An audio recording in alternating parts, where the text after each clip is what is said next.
Salut à tous, j'espère que vous allez bien. Bienvenue dans cette nouvelle vidéo où on va se parler effectivement, comme vous l'avez vu dans le titre, de la gamme 2023 de chez LG, avec en tête d'affiche un duel entre le C3 et le G3. Oui, ce sont bel et bien deux téléviseurs bien différents, avec des dalles White OLED, mais des surcouches technologiques qui changent. C'est sans doute ce que j'ai vu effectivement pour l'instant le plus épatant, j'ai envie de dire, pour cette découverte, aussi avec le S95C de Samsung. Vous avez le lien dans la description pour aller retrouver après cette vidéo ce que j'avais pu faire chez Samsung. Mais là, va y avoir match, ça va être une guerre cette année qui va s'organiser entre cette technologie White OLED sur le G3 et les S95C. On verra aussi comment les différents constructeurs vont exploiter ces technologies de dalles, à savoir le QD OLED pour Samsung et le White OLED à surcouche MLA, Micro Lens Array, pour LG. Je vais vous détailler un petit peu tout ça dans cette vidéo. Alors, point très important aussi avant de démarrer cette vidéo, c'est que je souhaite adresser mes remerciements aux nouveaux, mais aussi aux anciens participants de la cagnotte Litchi qui est ouverte à mon attention. Je ne l'ai toujours pas fermée. Le lien est d'ailleurs dans la description si vous souhaitez participer avec un petit quelque chose, me remercier pour le travail, les vidéos, les conseils que je peux apporter, que ce soit sur les réseaux sociaux ou sur Discord par exemple. Ça a été une cagnotte qui a été ouverte à l'initiative d'abonnés tout simplement. C'était Ben Hulk de son pseudo Discord, bien Benjamin et Norman, qui effectivement avait ouvert cette cagnotte en discutant avec eux, en disant j'aimerais bien compléter le matériel de tournage, j'ai certains frais de prévus. Et c'était Noël, donc ils se sont sentis l'âme généreuse et ils ont lancé la cagnotte Litchi en me disant bouge pas, tiens, voilà le lien, voilà les identifiants. Et c'est vrai que du coup, cette cagnotte, elle grandit un petit peu. Donc si vous le souhaitez, c'est là. Et surtout, vous avez vu les noms s'afficher des 17 participants que je tiens à remercier encore chaleureusement. Cette vidéo va revenir essentiellement sur ce duel parce qu'il est vrai qu'une nouvelle fois encore, j'ai l'impression que LG ne va pas porter très haut le message autour des téléviseurs LCD. N'en déplaise à ceux qui souhaiteraient plutôt avoir des produits de cette technologie parce que, par exemple, vous n'avez pas les moyens d'accéder à l'OLED, les tarifs encore cette année, ça pique un petit peu. C'est vrai que malheureusement, sur les QNED 81 qui étaient sur place, 81 et 82, en fonction des canaux de distribution, ça sera le même modèle qui sera proposé en 55, 65, etc., avec deux positions de pied. Et le QNED 86, qui est lui, cette fois-ci, le premier modèle de la gamme 2023 à intégrer du rétroéclairage mini LED, contre du rétroéclairage LED classique, j'avais très peu d'informations techniques. Les prix du QNED 81-82 sont communiqués, les prix du QNED 86, pas du tout. Donc cette année encore, l'OLED va rester un petit peu la star au catalogue de chez LG, en même temps c'est le gros de leur vente. Donc j'espère que entre ces annonces qui ont été faites et ce que je pourrais avoir en test, parce que vous savez, tous ceux qui me suivent sur Discord le savent, j'insiste régulièrement auprès de LG pour essayer d'avoir des téléviseurs LCD à rétroéclairage mini LED et LED, pour qu'on puisse s'en parler un petit peu plus, bref, cette fameuse gamme QNED. Alors, ne vous affolez pas, ne vous emballez pas dans les commentaires. Oui, je le sais, on est là sur une comparaison entre une série C et une série G qui, historiquement, revendiquent des performances techniques et avérées d'ailleurs différentes, notamment ne serait-ce que parce que la série G, y compris sur les modèles d'avant, intègre un dissipateur thermique qui permet donc à ces téléviseurs d'aller chercher des pics de luminosité supérieurs, mais aussi de mieux gérer les basses lumières grâce à des contrôles un peu différents sur ce rétroéclairage du panneau. Et cette année, ça va être encore plus dingue. Donc, série B3, on est sur du White OLED classique. Je vous explique quand même, on revient sur les promesses techniques de cette année. Et avec la série C3, ça ne change pas. On a du 42, 48, 55, 65, 77, 83 pouces. Et les 42 et 48 sont les modèles qui intègrent des dalles White OLED qui sont appelées Evo parce qu'elles vont avoir le processeur Alpha 9 Gen 6, mais sans technologie Brightness Booster. À partir du 55 pouces, qui est un modèle donc proposé à 2099 €, à partir du 55 pouces, on a cette technologie Brightness Booster. Si on considère, encore une fois, ça va être peut-être un peu long, mais je remets les choses en perspective. Le B3 est le modèle avec la dalle White OLED classique. On a un B3 qui a donc cette promesse de luminosité, sauf que sachez que cette année encore, LG ne communique pas de puissance lumineuse. Alors je dis encore, en fait, LG se range un petit peu derrière les autres marques, parce que jusqu'à présent, on arrivait à avoir des communications de la part des uns et des autres, sauf que Samsung, comme LG, Samsung ayant verrouillé sa communication autour de la luminosité, LG fait la même chose et on ne nous communique plus de luminosité. Sachant qu'on est sur une dalle White OLED, on devrait être sur une luminosité qui devrait se situer en pic, attention, aux alentours des 800 nits, je dirais, 800, 850. On verra comment ça va se passer. La série C, elle, en 42 et 48, n'a pas la technologie donc Brightness Booster, mais les modèles de 55 pouces avec cette mention Brightness Booster revendiquent 20% de luminosité en plus. L'année dernière, 2022, les séries G2 revendiquaient plus 30% grâce à la mention Brightness Booster Max. Donc on était sur 0 pour les B, plus 20 pour les C, plus 30 par rapport au B, hein, on est d'accord, plus 30 pour la série G2. Cette année, le C3, c'est toujours plus 20 par rapport au B3 grâce à cette mention Brightness Booster, le processeur Alpha 9 Gen 6 qui va travailler les algorithmes pour exploiter cette luminosité. Et là où ça change énormément pour la série G, c'est qu'on passe d'un plus 30% en luminosité en pic à une luminosité à plus 70%. En l'occurrence, c'est cette technologie MLA, Micro Lens Array, je vous en ai déjà parlé sur la chaîne, il y a un lien qui vous attend, enfin l'infobulle ici, mais aussi un lien dans la description avec l'interview de Jérémy Barraud de chez LG où on se parlait justement de cette technologie Micro Lens Array qui consiste à appliquer grosso modo des micro-lentilles, mais attention, hein, c'est plus de 42 milliards de micro-lentilles sur le panneau OLED afin d'optimiser tout simplement le contrôle de la luminosité, en fait la diffusion de la lumière sur le panneau pour améliorer les angles de vision, améliorer les angles de vision, abaisser la consommation et naturellement donc améliorer la puissance lumineuse. Donc plus 70% en pic, ce qui correspondrait, selon les dires de LG Display, pas LG Electronics, qui ne confirme rien, à peu près 2100 nits en pic en mode vif dans la configuration la plus lumineuse. Donc en l'occurrence, c'est le mode vif chez LG, il va prendre d'autres noms chez les autres marques. Ça, ce n'est pas encore confirmé. Et surtout, on se parle de mode vif, on ne se parle pas des modes filmmaker, etc. Et ce que ça va donner aussi une fois que les dalles seront calibrées. Ça, c'était l'information, mais plus 70%. Donc oui, je le sais, ce ne sont pas les mêmes bases techniques. Néanmoins, cette démonstration, elle est intéressante parce qu'on oppose ici un téléviseur qui est le téléviseur le plus populaire et le téléviseur qui, cette année, représente l'une des plus grosses évolutions sur la technologie OLED à mes yeux. Parce que oui, cette année, j'ai l'impression que LG Display, en l'occurrence, s'est dit il faut absolument pas qu'on se laisse avoir par Samsung qui maîtrise depuis 17 ans, leader sur le marché mondial de la télé, qui occupe tous les terrains. Jusqu'à présent, on avait Samsung et LG qui s'opposaient l'un en revendiquant de la technologie LCD, Neo-QLED, etc., donc avec ses rétroéclairages mini-LED, face à LG qui, lui, portait sa technologie LG OLED. Et désormais, LG trouve sur son chemin un constructeur qui est Samsung, qui va se fournir chez Samsung Display des dalles OLED également, alors qu'ils sont appelés QD-OLED, qui ont cartonné l'année dernière par leur puissance lumineuse, qui ont vraiment épaté la presse notamment, puissance lumineuse, volume colorimétrique, etc. Donc il y avait une vraie appétence aussi pour cette technologie qui est renouvelée encore cette année. Il m'a bluffé d'ailleurs, hein, également, là aussi vous retrouverez dans la description le lien qui va vous mener vers la vidéo de découverte des produits de Samsung, et c'est extrêmement prometteur cette deuxième génération de dalles QD OLED. Donc LG Display s'est dit, il ne faut pas cesser de dominer, et la technologie MLA est là pour vraiment rebattre les cartes et nous épater sur le résultat. En tout cas, c'est vraiment ce qui s'est imposé à moi.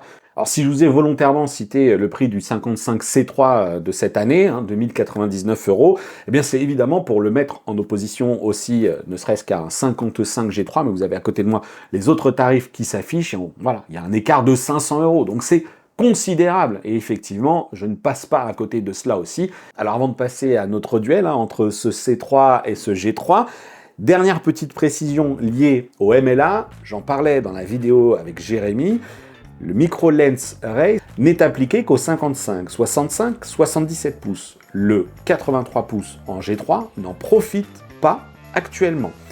J'ai redemandé à LG, j'aurais dit, savez-vous pourquoi? Est-ce que c'est une contrainte technique? Est-ce que c'est autre chose? Et ce serait peut-être visiblement autre chose, parce que la série Z, qui propose des modèles 8K, donc, profite en 2023 du MLA sur des tailles plus grandes. Et donc du coup, ça sous-entend que potentiellement, c'est peut-être juste lié à la chaîne de production du téléviseur. Voilà, ça pourrait s'appliquer à des tailles supérieures, puisque c'est fait sur du 8K, mais c'est sans certitude. C'est pour l'instant une forme d'interprétation sans certitude, sans validation à 100%, mais on peut peut-être espérer que le MLA débarquera, peut-être à plus long terme, sur les dalles de plus grande taille. Donc voilà, je vous donne juste cette information-là. Attention, si vous allez en magasin, que vous voulez prendre un 83, sachez que vous allez perdre l'essentiel de l'intérêt de cette gamme 2023, à savoir le fameux Micro Lens Array. Et pour le constater, on va rentrer dans le dur avec ce duel entre le C3 et le G3. Et la bonne nouvelle déjà, c'est qu'attention, j'avais pas ma sonde, ni les contenus, ni les mires, ni les benches, etc. sur place, mais je peux vous dire que ce que j'ai vu entre un C3 et un G3, eh bien déjà, tente à montrer que LG Electronics, sans doute LG Display aussi, ont fait un travail cette année pour nous livrer un mode vif, puisque c'est là que l'on va avoir le maximum de la performance lumineuse pour les deux téléviseurs, et donc ce fameux plus 70% pour la série G, tente à nous faire penser que ce mode vif, cette année, aura été aussi travaillé. Et ça, c'est un propos qui est un petit peu porté aussi par d'autres marques, Philips TP-Vision par exemple, qui nous dit nous on a envie aussi de faire le nécessaire pour que nos modes dynamiques, enfin nos modes les plus lumineux d'image, soient un peu plus fidèles, un peu moins criards qu'avant. Cette année, j'ai quand même l'impression que LG va aussi dans ce sens. Là encore, LG Electronics ne m'a pas confirmé la chose à 100%. Ce que j'ai pu voir avec des boucles de démo, attention, ce ne sont que des boucles de démo, tente à montrer qu'on a un truc qui est quand même pas mal. Alors ce qui est sûr, c'est qu'entre le G et le C, l'écart de puissance lumineuse est considérable, vous devez le voir sur ces images, et j'ai pu mettre la main sur les télécommandes, il n'y avait vraiment aucun vice. Certes, ce sont des boucles que LG a sélectionnées, mais il n'y avait aucun vice, on n'avait pas, non, les télécommandes elles sont rangées, vous ne pouvez pas y accéder, absolument pas. J'ai pu ouvrir les menus, vérifier les configurations, est-ce qu'on est bien en mode vif, le rétroéclairage à 100%, qu'est-ce qu'il en est de la configuration de l'image, qu'est-ce qu'il en est du côté aussi des options maintenance OLED, atténuation de la luminosité, etc. pour potentiellement voir comment ça se passait sur le C3. Il y avait zéro vice selon moi, en tout cas d'identifier, c'était épatant là, vous devez le voir, c'est épatant dans la puissance lumineuse qui est proposée ici, et avec une belle image. On n'est pas sur quelque chose de configuré façon coréen qui nous éclate la gueule avec des trucs sursaturés, etc.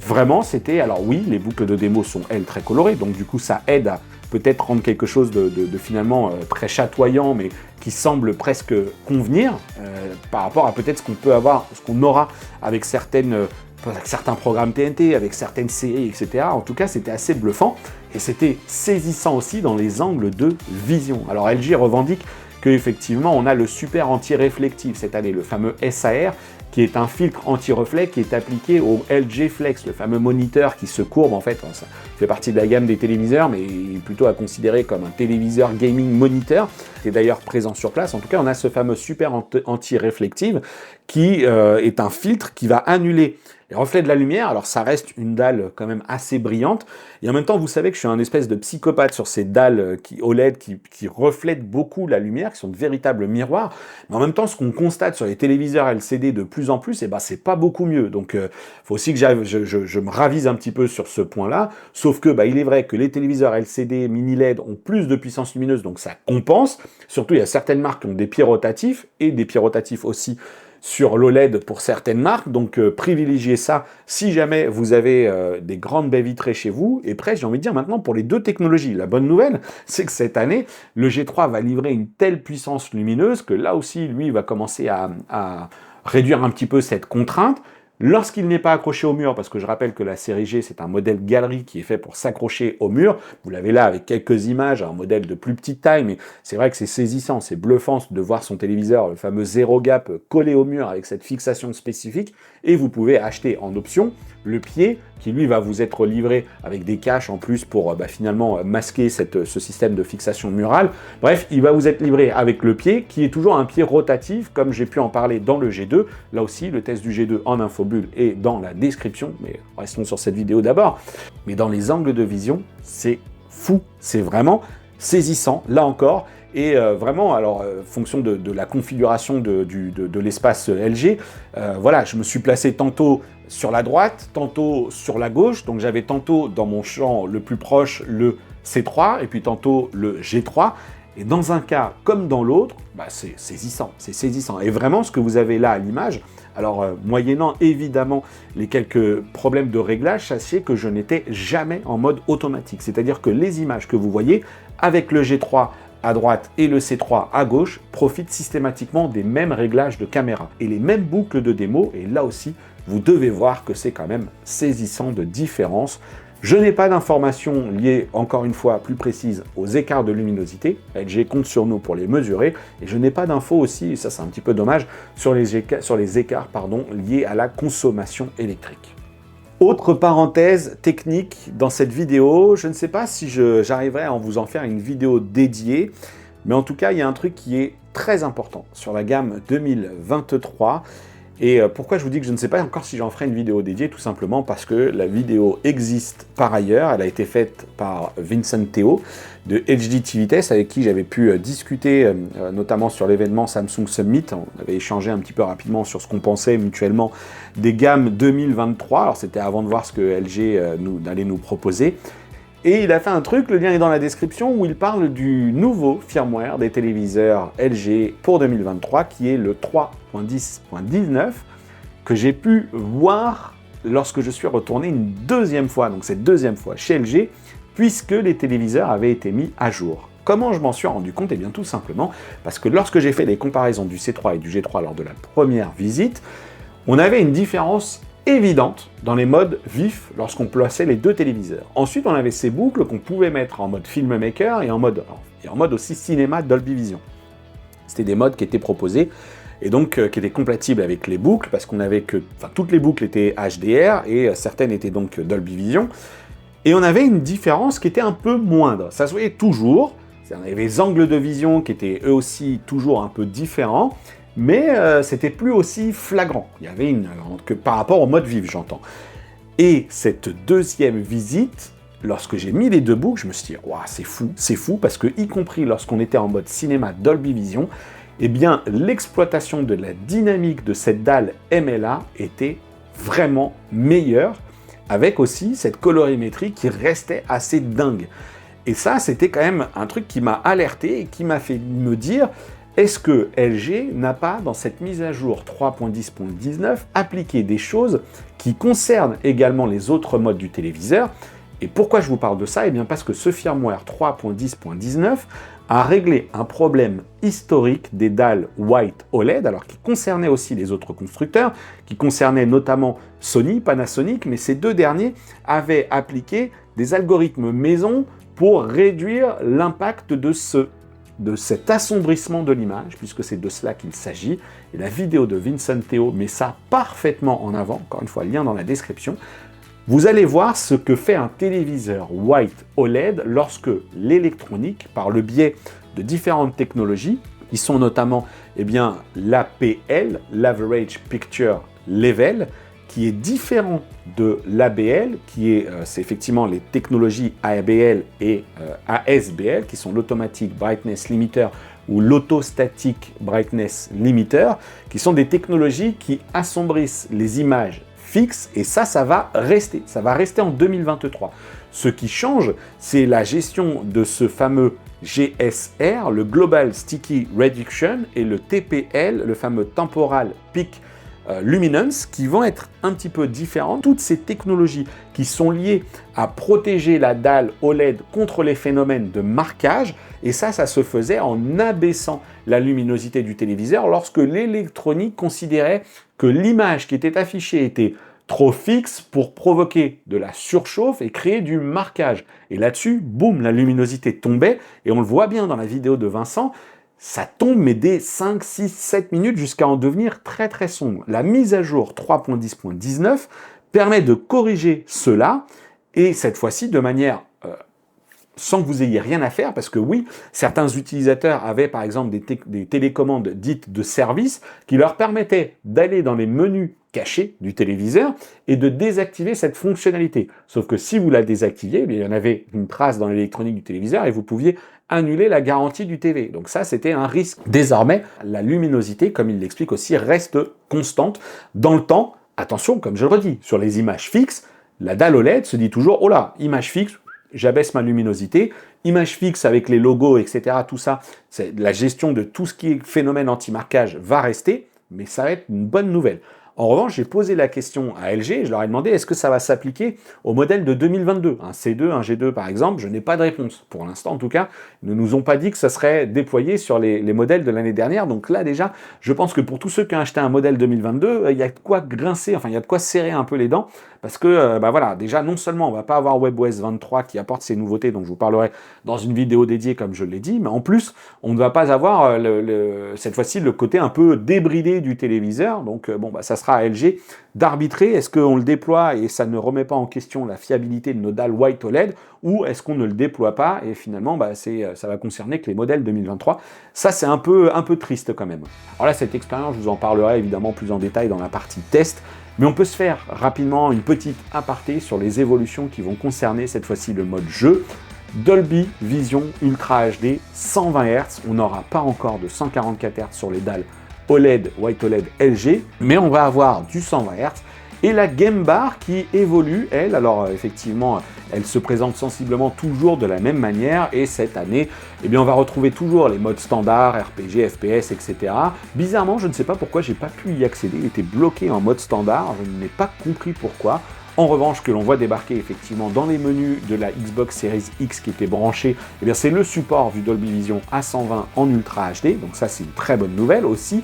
Pour en revenir à cette Game Bar justement, eh bien cette année elle est un petit peu personnalisable, j'ai envie de dire. On va retrouver des options et on va pouvoir choisir ce que l'on souhaite afficher dans le raccourci rapide. Il suffit d'aller chercher le petit stylet et on édite comme ça quelques paramètres, résolution, VRR, etc.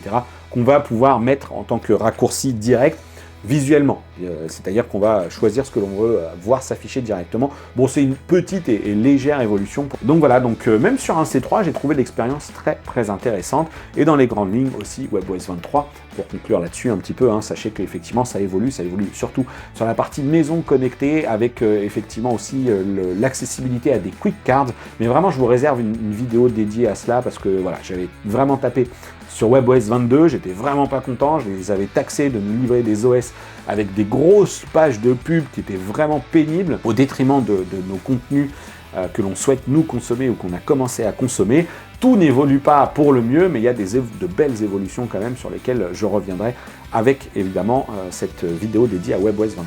Bon, on découvrira ensemble, notamment à l'occasion des tests, ce qu'il en est vraiment de cette partie qualité de l'image avec d'autres contenus. Et essayer aussi de déceler les évolutions qui nous sont promises pour cette puce Alpha 9 Gen 6 dans le G3, avec un G3 qui devrait tirer parti des évolutions qui sont mises en avant cette année, qui va être dur de vérifier. Ça va être tellement dur parce que les processeurs sont déjà tellement intéressants, polyvalents, performants, mais déjà depuis quelques années. Le processeur Alpha 9 Gen 6, de son côté, va apporter une évolution importante dans le Dynamic Tone Mapping Pro. C'est la gestion, comme son nom l'indique, des zones de rétroéclairage dans les traitements des contenus HDR. L'an dernier, on avait considéré qu'on avait la surface de l'image qui était découpée en 5000 zones. 5000 zones dans lesquelles la dalle pouvait aller exploiter les métadonnées des contenus HDR pour optimiser les hautes lumières, les basses lumières, et ensuite les capacités techniques de la dalle permettaient de plus ou moins bien les exploiter, dans les hautes comme dans les basses lumières. Cette année, l'Alpha 9 Gen 6, avec ses dalles Evo et son Brightness Booster Max, en l'occurrence donc sur la dalle G, les zones, on en compterait désormais 20 000. Alors évidemment que ça va être exploité de manière différente entre un C et un G, puisque comme je l'ai dit, le G va être le plus performant des deux, mais on passe quand même à 20 000 zones. L'an dernier, on était sur 5 000, et en 2021, on était juste sur 500 zones. Donc c'est un truc qui évolue quand même tous les ans de manière significative, comme on le voit, et cette année, avec 20 000 zones, je suis curieux de voir comment on va le percevoir. En tout cas, ce qui est sûr, c'est que d'ores et déjà, les premières infos, enfin les premières démonstrations que j'ai eues m'ont quand même assez épaté. Et surtout, j'ai envie de dire, cette année, c'est le retour du DTS, DTS:X sur les téléviseurs LG, et ça c'est quand même une excellente nouvelle, avec petite précision, c'est vrai que je ne l'ai pas dit, mais les 4 prises HDMI 2.1, on va effectivement en avoir une qui va gérer le eARC, et on va avoir aussi le retour du 48 gigabits, donc là-dessus, je sais que c'était passé 40 gigabits, alors ça posait pas réellement de problème outre mesure, mais c'est aussi à ce moment-là que le DTS avait disparu. Donc c'est le retour du DTS, et c'est là que c'est un peu étrange, parce qu'ils nous disent, oui, nous on communique surtout sur un DTS pass-through, et puis j'ai lu que finalement ça serait quand même du DTS natif. Bon, on a le retour du DTS sur les téléviseurs LG, en tout cas en 2023. Bien voilà, on arrive à la fin de cette vidéo qui, je l'espère, vous aura plu. Sachez aussi que je testerai un truc lorsque je vais recevoir les télés, c'est un petit peu le débit, voir ce qui se passe du côté de l'internet, parce qu'ils vont être compatibles Wi-Fi 6E. Samsung ne va pas être les seuls à proposer des téléviseurs Wi-Fi 6E. LG en fera partie aussi, et vous le savez, j'ai migré vers cette technologie à la maison, et donc du coup ça va être intéressant de voir comment ça va se comporter un peu sur l'instantanéité de certains services de streaming notamment. Je vous mets d'ailleurs en description le lien vers ma vidéo sur les Netgear Orbi compatible Wi-Fi 6E, et puis je vous mets aussi dans la description le lien vers le Wi-Fi 7, parce que vous êtes nombreux à l'avoir trouvé intéressante, et donc autant que vous la découvriez si ce n'est pas déjà fait. Voilà.